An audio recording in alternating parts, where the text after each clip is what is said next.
Hello. This weekend I was blessed to be part of an amazing festival with a lot of kids around, a lot of having fun and a lot of just, like being a kid in a candy store. And I'd like to share that as a mindfulness practice today. So a simple example of that could be just being excited about going outside and just seeing what the environment brings to us, how we can play, how we can dive into the senses. And one example that I'm going to show you today is amazing at this place, which is just the tea wall. When you walk in, you can be like a kid in a candy store. And let's just show you that here. There's all kinds of amazing teas, and who knows what any of them smell like and taste like and look like. So let's dive into it a little bit.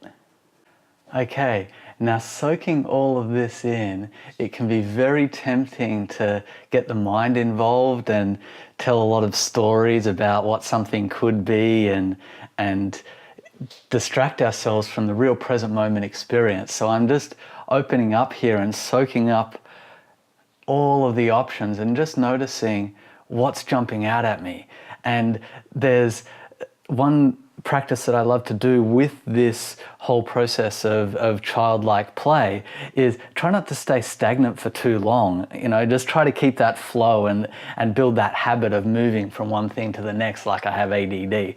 So I'm going to keep just looking around, and this one has been jumping out at me since I got here. So we're going to have a look at that. Calendula. What's that like? She's beautiful. Oh wow, so it's got like this softness about it. Quite a pungent aroma, it's intense, and the flowers, man, they're just gorgeous. So I'm thinking of daisy chains right now going on with these. So we can keep playing, and one of the beautiful things with teas is with an arrangement of teas like this, we could make up our own tea and kind of play with that and see what that tastes like. So you could savor this experience and then savor a tea drinking experience as well. So this one is mint.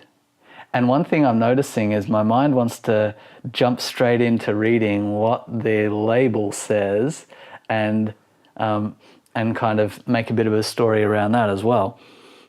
One thing I'd like to do next is to grab whatever option jumps out, close my eyes, I'm not going to read it. Oh wow, that's got some beautiful honey-like softness about it. Now, right now, see this in my hand, I'm tempted to read it, I'm tempted. But let's just soak in what's going on here for now. Wow.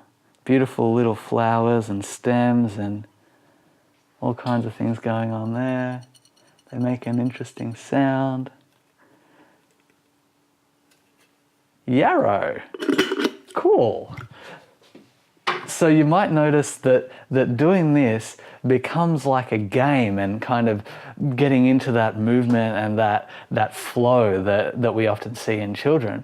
And the game is the appropriate thing. If we can dance and play with our mindfulness and really make it a game and enjoy it and kind of bring this dynamic to different things, it's an interesting thing to jump into and to practice and to build a little bit of a habit of. And it's interesting the way that we're not always needing to be super serious, but it can actually help cultivate this habit of just an enjoyous brace of whatever experience we're jumping into. So this is a practice that you can play with in a way that feels right for you, in a way that resonates with you, and then it'll be interesting to observe the way that it creeps out into other things and to see if that playfulness translates into other areas to make them more enjoyable, more fun, more fluid. So if you have any questions about this, leave us comments down below.